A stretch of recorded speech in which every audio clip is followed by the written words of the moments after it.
durasi 30 menit. Terima kasih. Terima kasih Bu. Mohon izin saya share screen sebentar.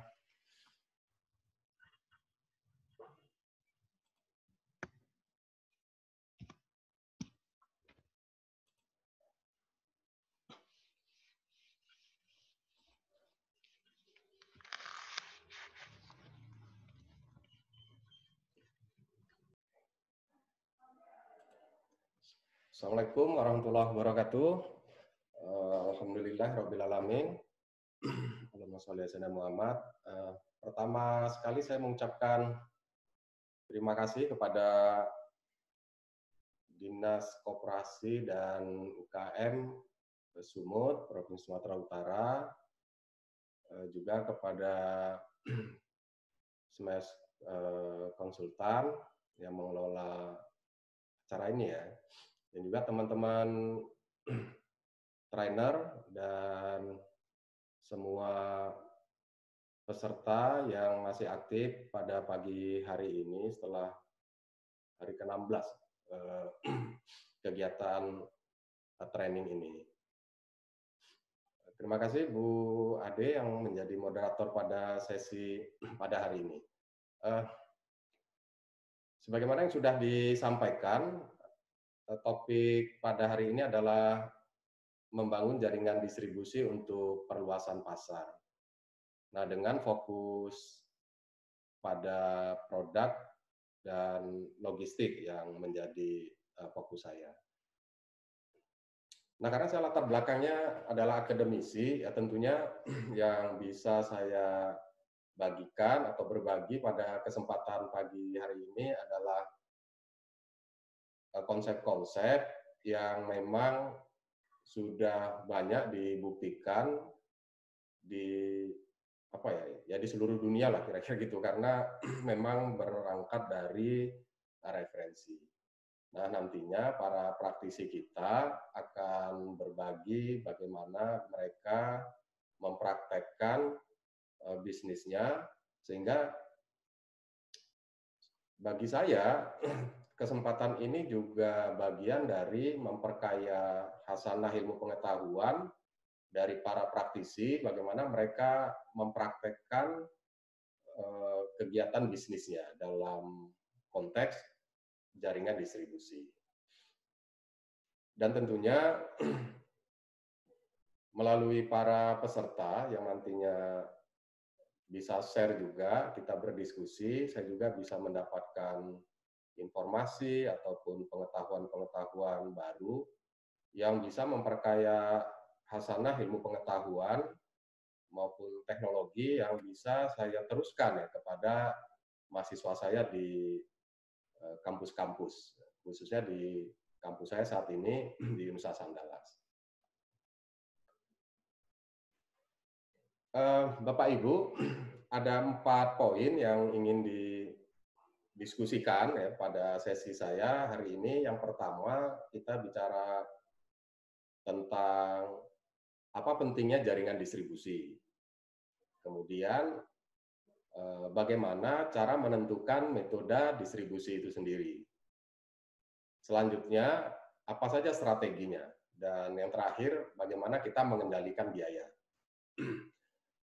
Nah, intinya kalau kita bicara jaringan distribusi di dalam teori konvensional ya, di marketing mix atau di baut pemasaran, ini bicaranya place ya, sebenarnya tempat. Nah, tapi kita bisa membangun logika berpikirnya itu harus diawali dengan pasar dulu ya. Kita bicara ini pasar saat ini minta apa. Dari situ kita bisa tahu produk atau jasa apa yang bisa kita create atau kita isi. Nah, kalau teori konvensional, kita kan bicaranya ada permintaan baru kita isi. Tapi memang sejak tahun 1980, teori baru dari Peter Drucker, ya, saya sekolah di USU, saya masih ingat sekali, produk kita bukan mengisi permintaan, tetapi justru kita menciptakan produk. Nah, itu yang hari ini dikenal dengan istilah-istilah inovasi. Kita udah tahu pasar, kita tahu produk, baru kita bicara ya bagaimana mengeksekusinya dari sisi distribusi. Selain sisi produksi, desain itu juga sudah disampaikan ya pada kesempatan pembahasan di materi-materi sebelumnya. Baik Bapak Ibu, saya awali dengan beberapa data ya. Hasil survei ketika wabah pandemi ini muncul, ternyata ada perubahan perilaku di masyarakat, khususnya pola pengeluaran. Nah, ini kan merupakan sebuah informasi yang mencerminkan adanya demand, adanya permintaan. 51% pengeluaran masyarakat itu ketika pandemi ini sudah mulai besar pengaruhnya kepada kehidupan kita sehari-hari, itu dikeluarkan untuk bahan makanan. Artinya makan makanan yang fresh ya, yang harus diolah. Kemudian 20% itu dialokasikan pengeluaran itu untuk kesehatan.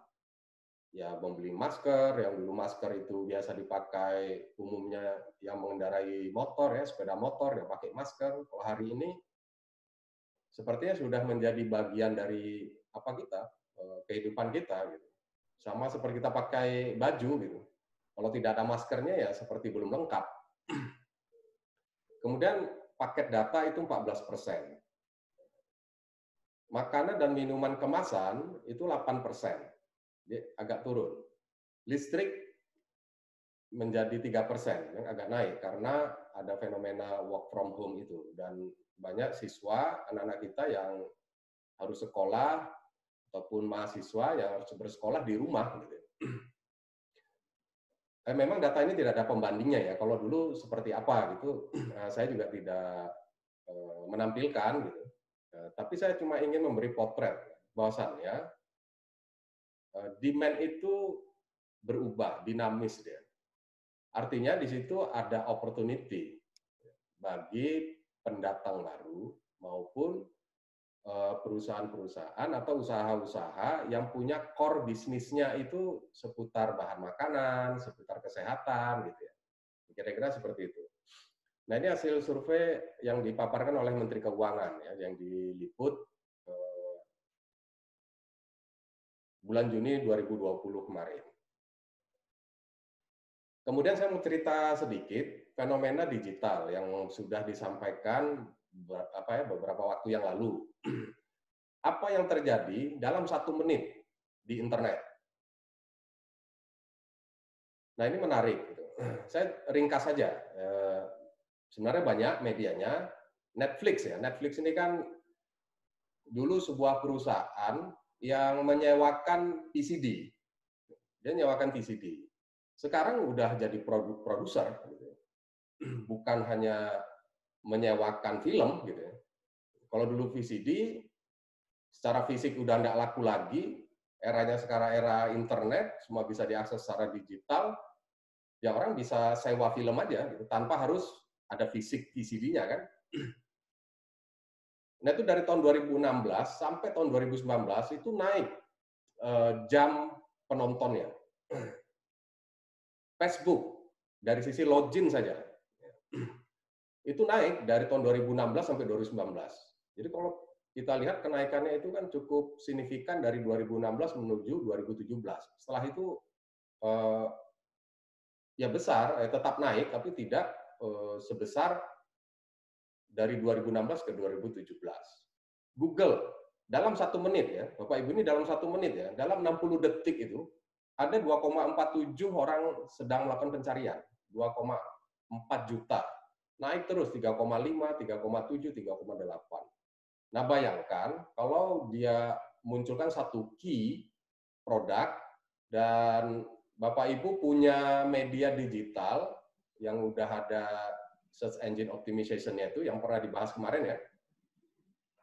Dan key produk Bapak Ibu itu dibaca atau key dari usaha Bapak Ibu itu dibaca, kan munculnya di atas itu.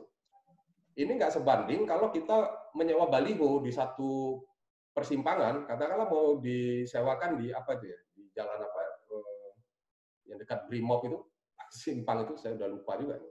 Udah hampir 2 tahun juga nggak ke Medan gara-gara pandemi. Tambah sebelum-sebelumnya itu apa ya, posisinya strategis, bisa nggak dalam 1 menit ada yang akan melihat sampai 2 jutaan, 3 jutaan. Mustahil gitu. Dan ini hanya bisa ditemukan di dunia digital. YouTube yang menonton dalam 1 menit ya selama 60 detik itu ada 2,8 juta orang. Bayangkan kok produk kita tuh nongol aja tuh di YouTube. Ada 2,8 juta orang yang akan kenal. Nah, ini kan sudah berubah, sudah terjadi revolusi yang namanya promosi. Ini luar biasa. Kita tidak bisa membayangkan bagaimana jasa-jasa reklame yang dulu begitu populer, ya akhirnya harus beralih dengan paradigma baru, tidak bicara memasang baliho, gitu. Kecuali ya masih kampanye ya, itu masih laku juga mungkin baliho sama spanduk gitu ya. Tapi kalau era-era bisnis seperti saat ini, nah ini sudah mulai dipertimbangkan lagi saya kira. Nanti kita bisa tanya juga lah dengan para praktisi kita. Ya, kalau kita dengarkan materi sebelumnya itu tentang digitalisasi, nah, itu sudah luar biasa ya. Saya bisa menyimpulkan udah nggak dipandang lagi tuh yang fisik-fisik di jalanan. Mainnya kan gimana bisa ngiklan yang bisa dilihat setiap detik, setiap saat di genggaman tangan melalui device atau gadget. Online shopping, ini Bapak Ibu ya. Nah itu luar biasa tuh online shopping. Dalam 1 menit itu 203.000 US dollar uang itu keluar, dibelanjakan. Itu setara dengan berapa itu? Kali 22 juta dalam 1 menit.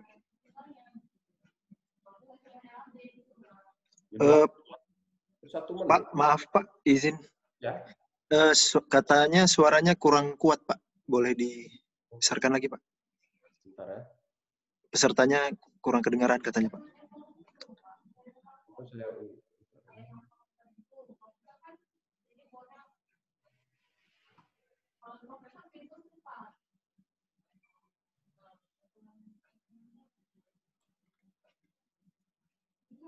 Kemudian saya mau cerita sedikit.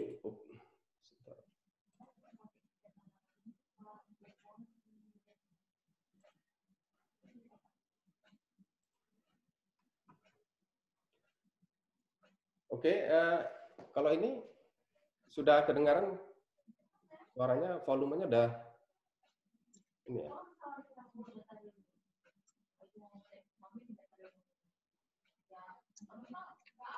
Apakah volumenya sudah cukup didengar? Cukup kalau jelas? di saya udah jelas sih Pak, nggak tahu tapi di kolom chat masih banyak yang kurang kuat katanya tadi Pak. Atau sekarang gimana? Udah jelas? Katanya udah jelas Pak. Udah jelas ya? Udah. Oke, terima kasih Pak. Maaf Pak. Ya, makasih. Maaf ya. Tadi data kita untuk 2016 sampai 2019. Nah, sekarang bagaimana di tahun 2020? Nah, ini Bapak Ibu bisa lihat. Yang pasti intinya terjadi lonjakan selalu terjadi peningkatan. Misalnya saja ini spend on mobile apps ya, keluarnya uang dari aplikasi-aplikasi mobile itu dalam 1 menit itu 3.800-an US dollar. Nah sementara kalau dari barang-barang consumer, barang-barang sehari-hari ya, consumer good online itu dalam 1 menit itu 1 juta US dollar terjadi belanja ya, keluarnya uang. Nah ini bisa menjadi gambaran bagi kita bahwasannya definisi pasar itu sudah berpindah dari transaksi secara fisik berpindah kepada digital. Di WhatsApp itu dalam 1 menit ada 41 juta pesan yang keluar masuk.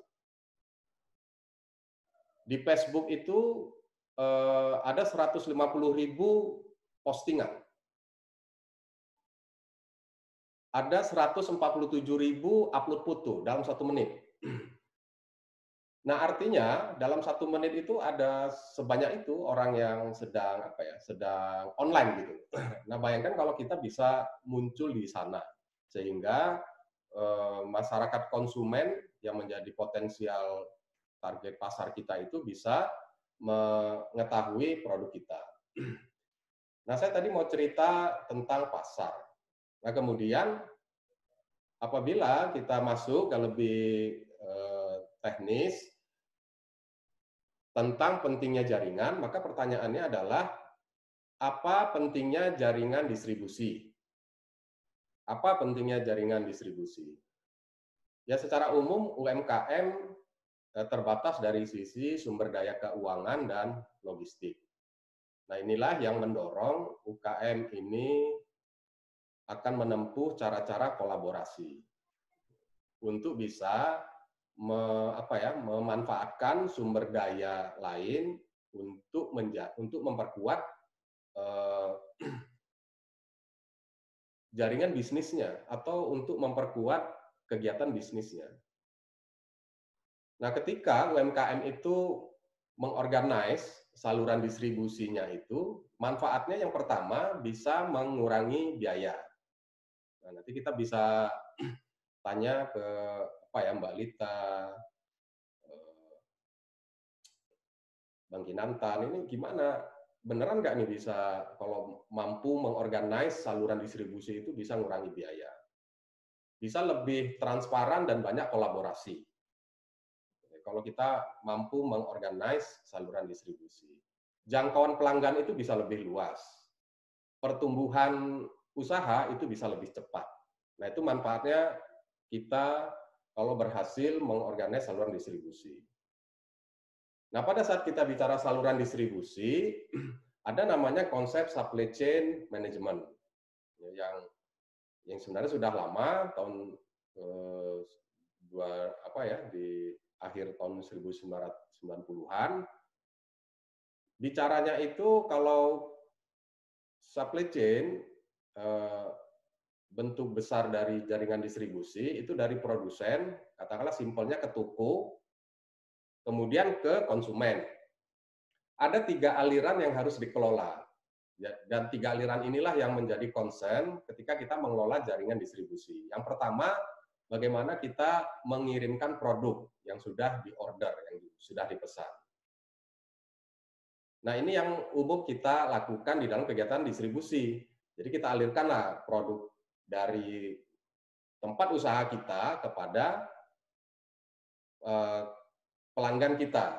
Dalam hal ini katakanlah toko yang order ke kita. Kemudian toko menjual kepada konsumen.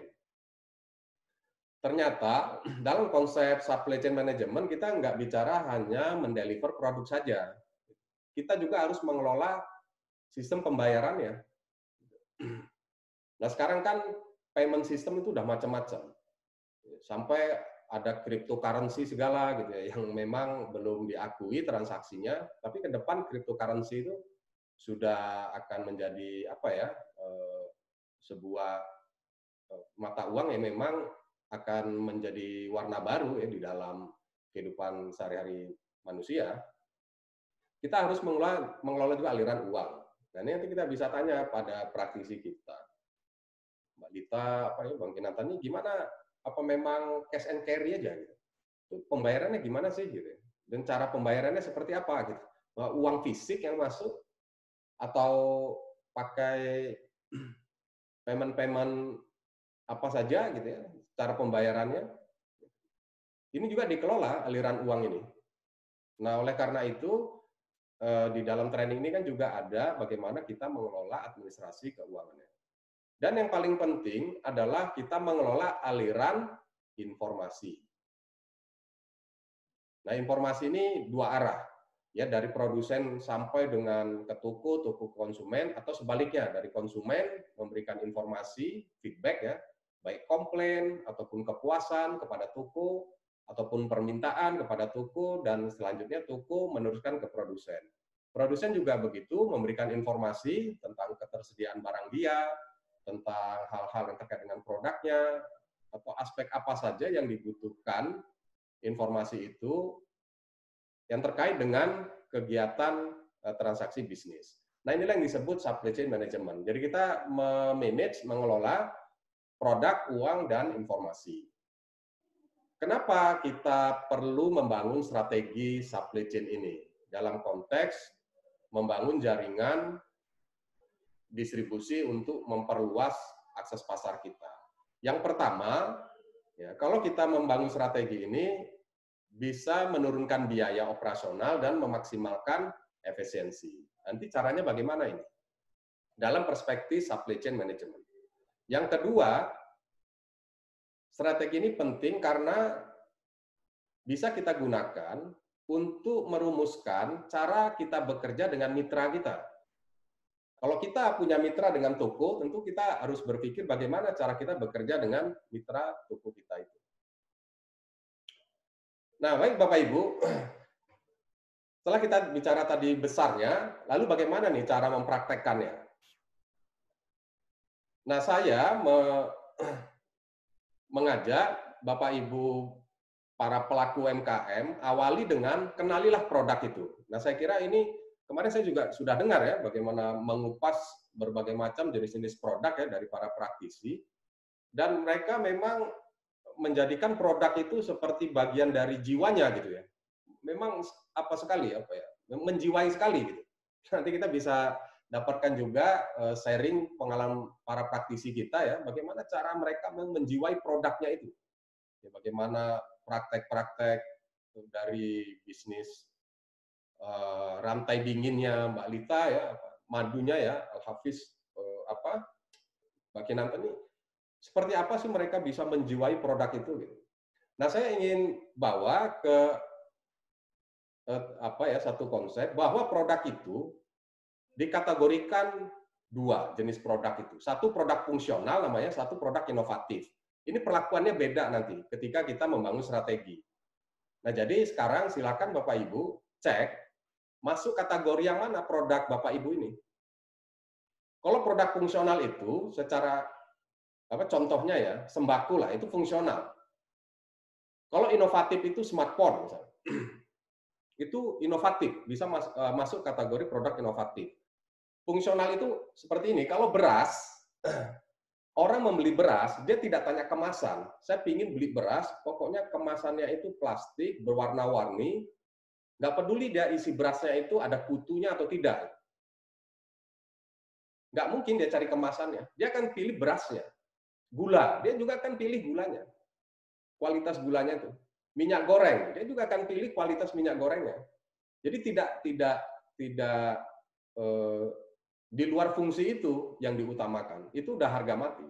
Lainnya adalah penyempurnaan. Itu produk-produk fungsional. Baju sekolah itu fungsional. Tapi begitu kita bicara baju gaun itu sudah bicara tidak fungsional lagi. Itu sudah bisa masuk ke inovatif.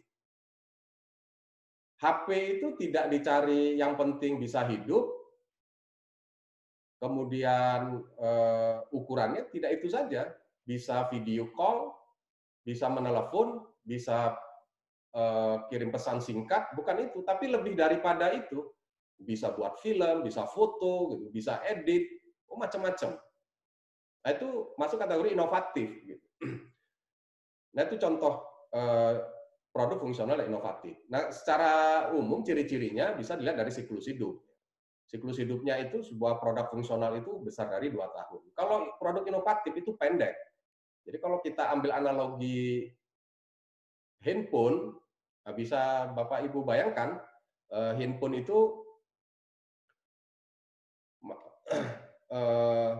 berapa satu merek handphone itu umur hidupnya gitu. Nah, itu kan bisa kita banding-bandingkan ya, itu pendek. Variasinya itu sedikit, kalau inovatif itu banyak. Jadi kalau produk Bapak Ibu itu kategori produk inovatif, harus banyak variasinya. Misal gitu kan, misal kalau makanan-makanan frozen, nah ini mau dimasukkan fungsional atau inovatif? Kalau dia mau dimasukkan inovatif, mau ada inovasi, itu bisa saja ya, tidak ada masalah ya. Tapi tergantung dari spesifikasi makanannya itu, ya buat banyak variasi. Jadi variasinya kalau produk inovatif itu harus lebih banyak. Volumenya itu sedikit-sedikit karena variasinya banyak, volumenya kecil. Berbeda dengan yang fungsional, karena variasinya sedikit, volume produksinya besar. Karena ini kan kita bicaranya skala ekonomis. Kita kan harus memproduksi yang break-even point, kan itu apanya konsepnya. Jangan sampai rugi. Jadi kita harus tahu berapa break-even point-nya. Maka skala ekonomisnya harus tercapai. Ya, dan seterusnya lah gitu. Nah, kalau produk inovatif itu, biaya penurunan harga jualnya itu secara umum 10-25%. Nah, margin keuntungannya itu kalau fungsional itu rendah secara umum. Kalau yang produk inovatif itu tinggi margin keuntungannya, kalau produk inovatif itu. Makanya kita tidak heran ya, kalau kita ambil contoh yang paling sederhana ya handphone gitu. Kok handphone itu cepat sekali muncul produk-produk barunya, itu untung atau enggak? Ya untung karena dia punya profit marginnya memang cukup tinggi. Itu langkah awal. Bapak Ibu kenalilah produk Bapak Ibu ini akan didefinisikan sebagai produk fungsional atau produk inovatif. Nah, itu kita harus mampu mendefinisinya. Dan ini memang case by case ya. Ya tidak bisa pukul rata. Tapi pasti misalnya beras itu jelas ya signifikan jelas-jelas itu produk fungsional.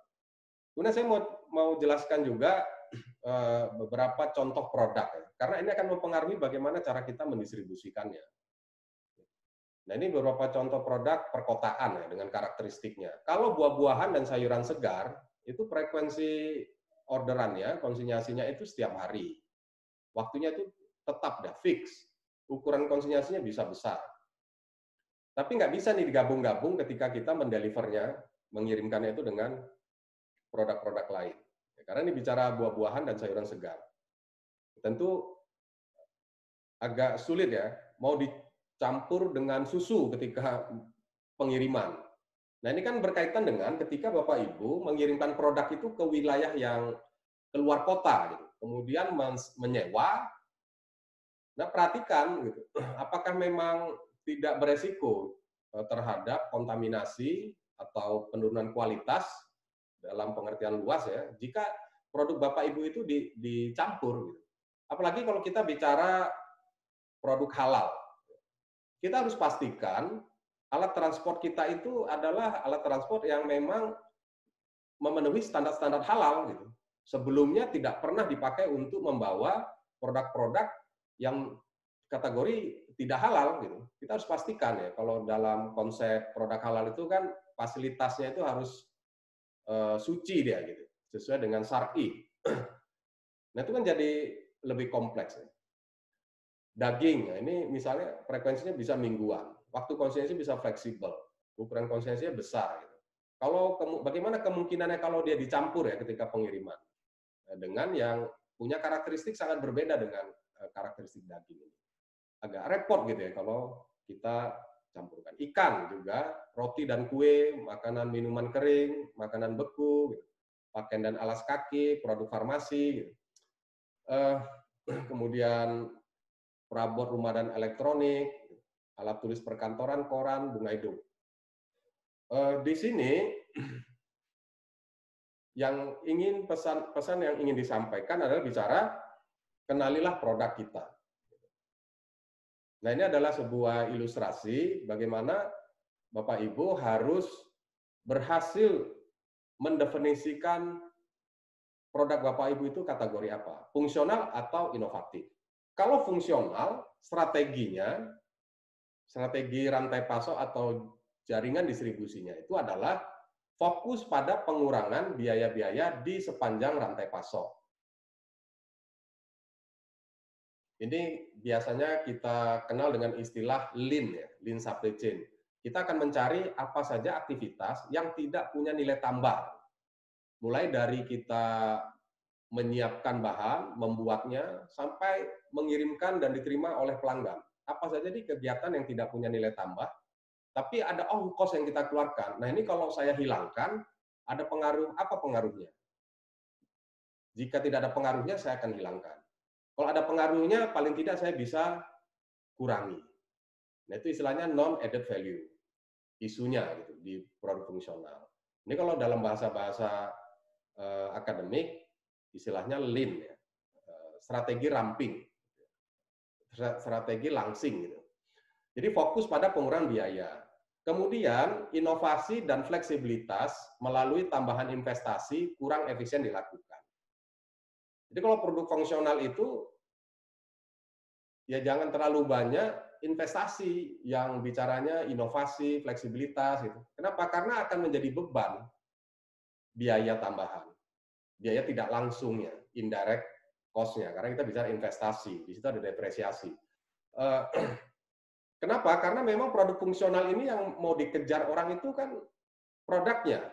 Kalau seperti beras tadi, berasnya, kenapa saya harus pikirkan inovasi kemasannya? Gitu.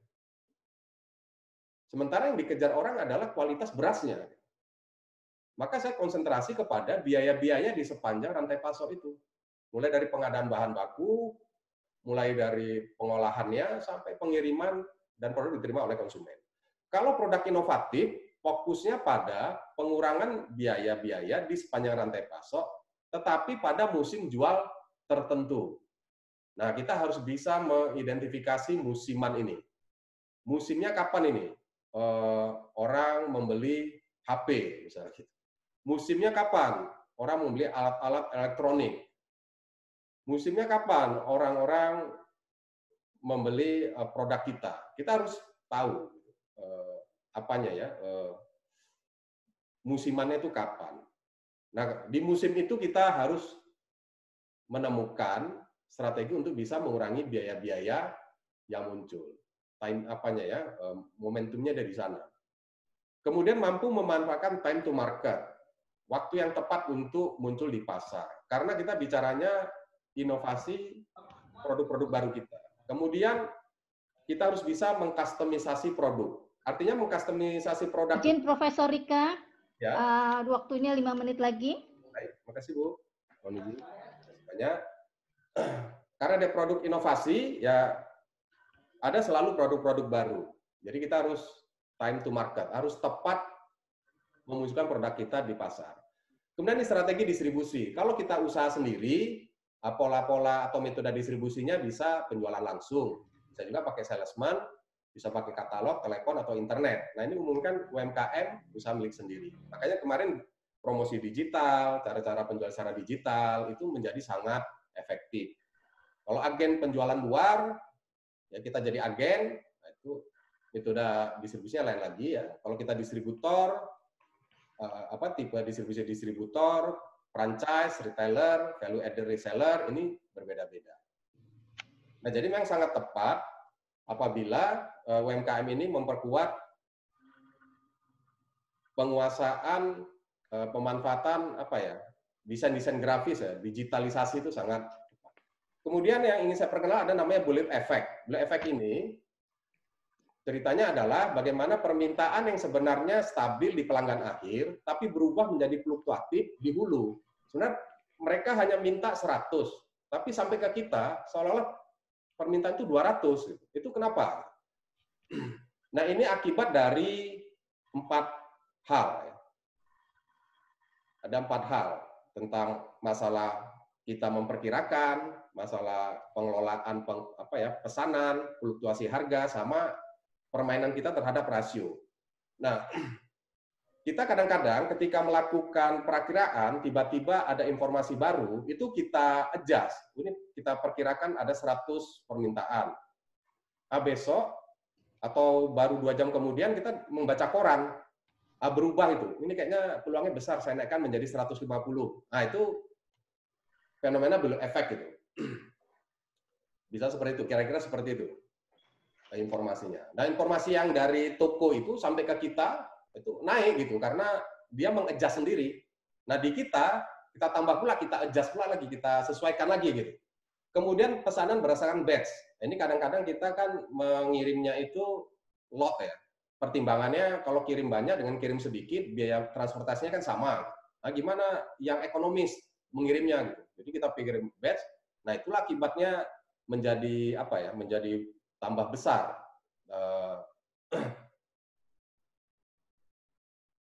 demand-nya. Kemudian fluktuasi harga. Misalkan sebuah toko baju memberikan diskon besar pada musim tertentu, konsekuensinya toko akan melakukan forward buying untuk mengantisipasi strategi diskon harga ini. Jadi dia beli banyak-banyak karena dia mau melakukan diskon. Jadi kalau dia belinya bisa lot, kalau beli 10, 1 juta, tapi kalau beli 15, nanti per unitnya bisa didiskon. Gitu. Karena kita nanti bakal mau mendiskon, kita belinya banyak-banyak, forward buying. Kemudian bermain rasio, contohnya ada permintaan 100 unit. Di gudang kita punya 90 unit. Kemudian ya kita jual aja sebanyak 90, nggak kita penuhi 100. Pihak toko itu tahu, ini kalau kita minta 100, dia kasih 90. Sementara saya butuh 100. Dia sebut 110 gitu. Nah, ini bermain-main gitu ya. Ini akibatnya ya bullwhip effect, membesar dia permintaan. Gimana cara menghadapinya? Pertama, kita harus sharing informasi. Nah, maka di dalam supply chain itu harus ada trust and commitment, ada saling percaya. Kata kuncinya informasi. Makanya pengelolaan supply chain itu adalah mengelola aliran informasi. Kemudian memperpendek dan mengubah struktur rantai pasok. Kalau dulu dari kita ke distributor, ya, ke agen, ke distributor, ke toko, panjang sekali. Nah, itu makin panjang, distorsinya itu makin besar. Nah, ini harus dipikirkan, panjang pendek dari jaringan distribusi. Kemudian pengurangan ongkos-ongkos tetap. Kemudian menciptakan stabilitas harga. Jadi harus ada koordinasi antara kita sebagai produsen dengan toko-toko yang menjual produk kita. Nah, nanti kita bisa dapatkan pengalaman praktis dari Mbak Lita. Kemudian memperpendek lead time, ya, waktu yang dibutuhkan mulai dari order itu sampai ke kita, sampai dengan barang kita kirimkan dan diterima oleh pelanggan kita. Itu harus kita perpendek supaya menimbulkan kepastian. Tidak ragu-ragu di sana, sehingga mereka juga stoknya habis, barang baru datang. Sebagai penutup, Bapak Ibu, saya tertarik dengan ungkapan Jack Ma ini, yang tentu Bapak Ibu kenal ya Jack Ma ini, tentang manusia masa depan. Katanya manusia masa depan itu adalah manusia yang kerjanya 4 jam setiap hari dan 3 hari seminggu. Katanya begitu. Nah, ini sepertinya kenyataannya lebih dari itu ya. Tiap hari di rumah terus nih, gara-gara work from home ini. Tapi itu kecelakaan gitu. Tapi maksudnya Jack Ma ini, semuanya itu bisa dikendalikan tanpa kantor. Kantor Bapak Ibu itu ada di gadget aja. Gitu. Nah, itulah yang dimaksud sebagai revolusi industri 4.0. Nah, masa depan kita itu disebut society 5.0 itu super smart society. Informasi itu akan dipegang oleh siapa saja yang ada di muka bumi ini, dimanapun keberadaannya.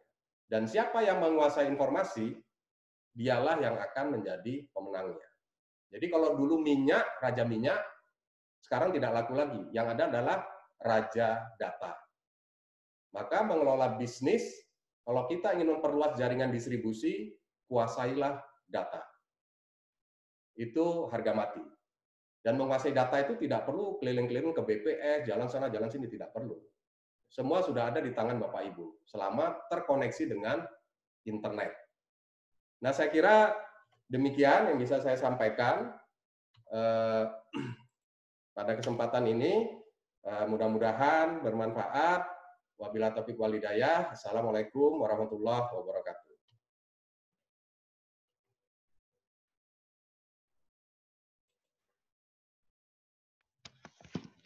Terima kasih Prof. Rika atas paparannya, ya, sangat menarik sekali.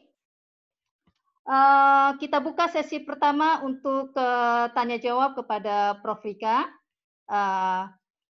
Ada yang bertanya, raise hand.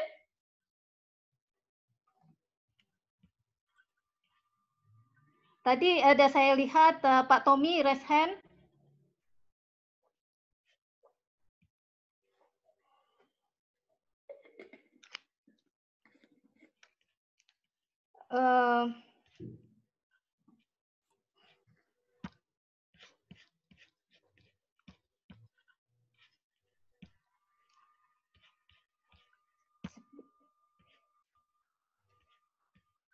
Ini ada yang dari Ibu Maya Sofa, Profesor Rika. Ibu Maya Sofa agak kesulitan dalam menentukan kegiatan yang tidak bernilai tambah, tapi harus diminimalisir. Misalnya jenis usaha saya adalah reseller emas dalam gramasi kecil. Tolong tanggapannya, Prof. Rika. Ya, kalau kegiatan yang tidak punya nilai tambah ini, contoh-contohnya saya tidak bicara emas dulu, apa ya Bu ya, yang bertanya, karena saya memang nggak kenal juga ini bisnis emas ini. Persediaan stok itu masuk kategori tidak punya nilai tambah. Jadi kalau misalnya Bapak Ibu punya usaha bakso, menstok bakso itu kategori tidak punya nilai tambah.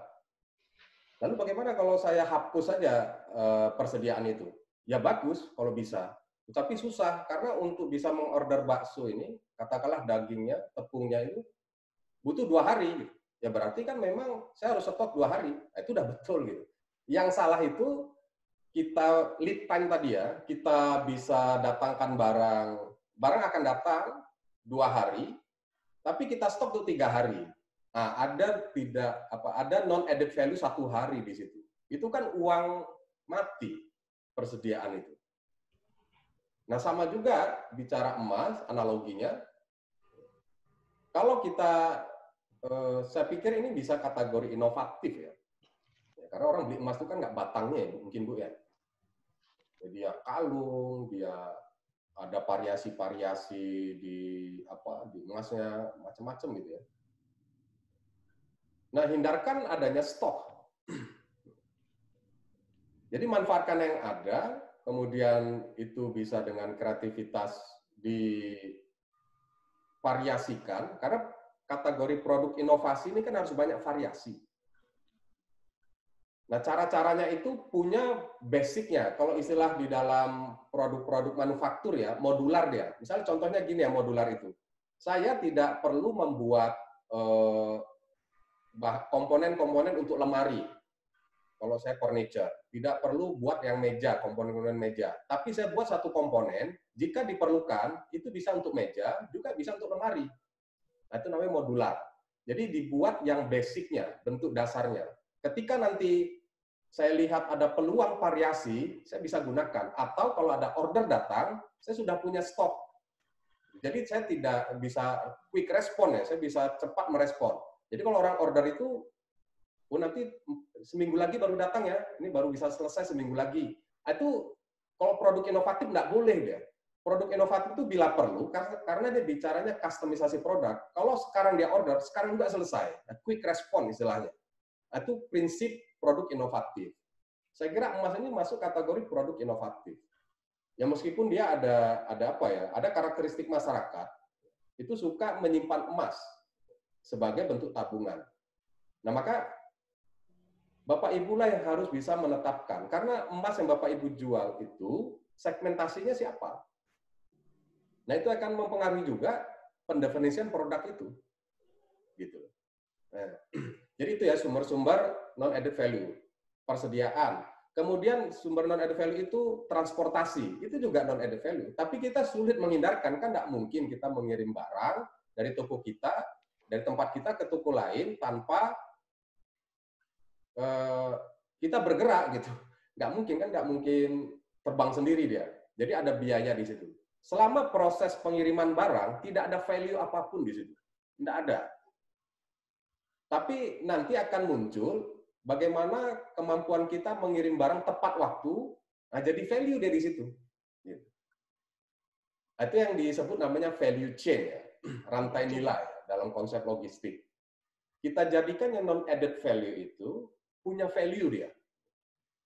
Jadi besarnya biaya transportasi yang kita keluarkan, itu lebih kecil dibandingkan dengan value yang akan kita dapatkan dalam bentuk kepuasan dari pelanggan kita. Jadi produk inovatif ini memang orientasinya kepada customer, kepuasan dia. Customer itu selalu ingin cepat, bagus. Dia tidak terlalu memperhatikan harga kalau produk inovatif. Tidak terlalu memperhatikan harga. Itu ciri-ciri produk inovatif. Dia akan beli gitu. Kenapa? Karena ini customize. Ini beda loh produk saya sama yang lain. Itu produk inovatif. Jadi nggak usah main-main di harga, tapi main di kepuasan pelanggan. Mutu, kepuasannya, perbedaan produk ini, seolah-olah dialah satu-satunya orang yang punya produk itu di muka bumi ini. Itu produk inovatif. Gitu deh. Nah, kira-kira itu, Bu, gambarannya. Oke, terima kasih Prof. Vika. Satu lagi, ini dari Ibu Rahma Zulka. Apa solusi bagi produsen UMKM hasil pertanian yang mengalami bullwhip effect? Apalagi di keadaan COVID-19 sekarang, yang terkadang ada masalah saat melakukan produksi dan kurang terkoordinasinya aliran informasi yang diterima produsen. Terima kasih, Prof. Ya, tergantung jenis produknya ya, Bu Rahma. Ya, saya ambil contoh yang simpel aja lah, beras gitu ya. Beras saya jual ke agen, misalnya ya, saya punya sawah dan punya kilang, kemudian saya jual ke distributor nanti jual lagi ke pengecer, maksudnya pengecer ini gede-gede kelontong, gede-gede kecil, baru dibeli oleh konsumen akhir. Bullwhip effect tadi bicaranya, gede kecil tadi itu, dia sudah memperkirakan ada permintaan 100 kg beras. Tapi karena si distributor itu sering terlambat mengirimkan barang, jadi stock out dia. Ketika nanti ada orang mau beli beras dia habis. Nah, ini kan akan mengecewakan. Karena dia takut, dia akan bilang ke distributor, permintaan saya 120 kg ya. Nah, pada permintaan 100. Nah, yang distributor gitu juga. Karena kita sebagai pengusaha penggilingan padi suka terlambat, orang distributor juga takut. Dia akan pesan ke saya harusnya 120, padahal realnya 100 tadi ya. Dia minta malah 200. Pak, tolong dikirim 200. Itu bullwhip effect namanya. Atau sebaliknya dikurang-kurangi gitu. Padahal permintaan 100, nanti dikurangi. Ini kayaknya dia suka menaik-naikkan permintaan pada realnya enggak gitu. Nanti terjadi shortage, terjadi kekurangan, stock out gitu. Gimana cara menanganinya? Kalau kita bicara jaringan distribusi, itu kuncinya memang informasi. Ketika kita mengalami kerusakan di ladang kita, katakanlah gitu ya, di usaha kita, agen-agen kita itu harus tahu.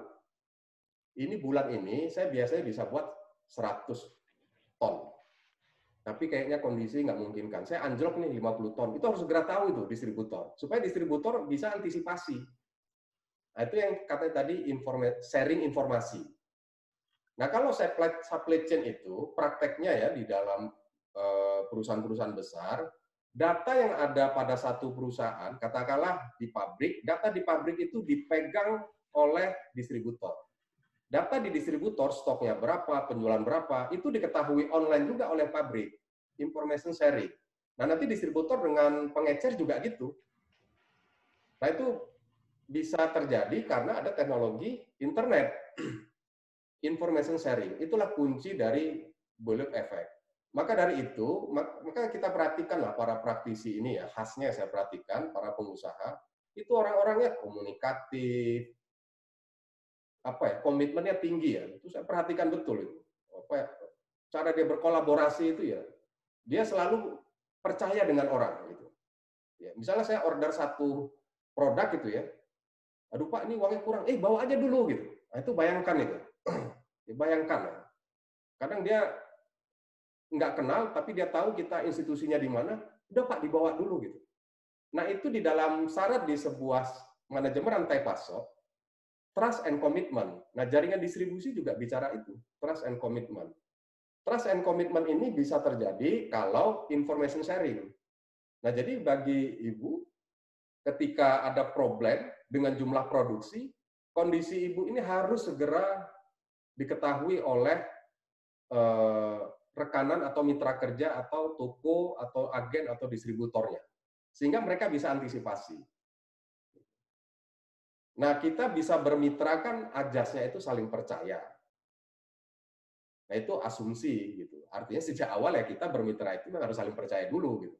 Nah, oleh karena itu kan hubungan baik itu memang menjadi sangat penting. Nah, saya kira yang praktisi kita apa ya? Saya kemarin berdiskusi dengan Mbak Litani yang dia banyak terlibat dengan mitra-mitra.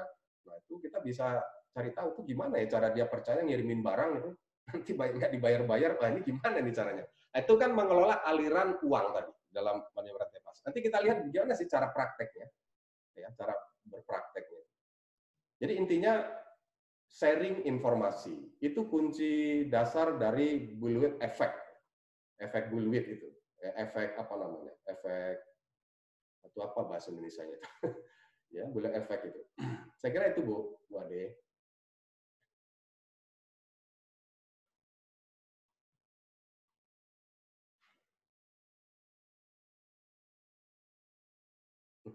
Suaranya nggak keluar ya Bu Ade ya?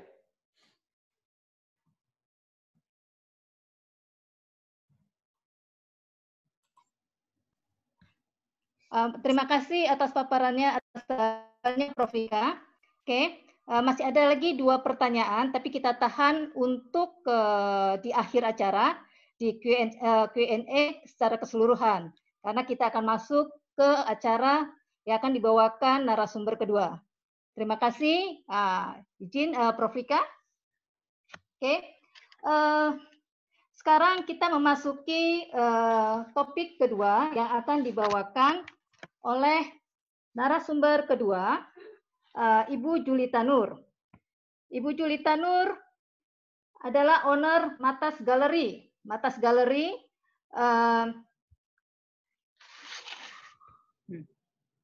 pernah bekerja di Bank Muamalat Indonesia dan sebagai owner Matas Gallery dari tahun 2013. Topik yang akan dibawakan oleh Ibu Julita Nur yaitu kolaborasi dengan reseller untuk meningkatkan penjualan dengan subtopik penerapan konsep reseller dalam jaringan distribusi. Kemudian penyesuaian harga produsen dengan reseller dalam jaringan distribusi. Dilanjutkan dengan teknik pengemasan pada logistik jaringan distribusi. Kepada Ibu Julita Nur, waktu dan tempat kita persilakan, durasi 30 menit. Udah. Silakan Ibu. Ya, terima kasih waktunya Bu Ade. Terima kasih kembali Bu.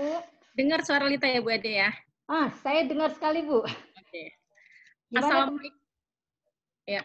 Assalamualaikum warahmatullahi wabarakatuh. Selamat pagi, salam sejahtera buat para peserta training online yang diadakan oleh Dinas Koperasi dan UMKM Provinsi Sumatera Utara beserta SMES. Terima kasih buat para peserta dan terima kasih buat para fasilitator. Masih semangat nih ya untuk mendengar. Suaranya hilang timbul Bu. Suaranya hilang timbul. Hilang timbul, Bi.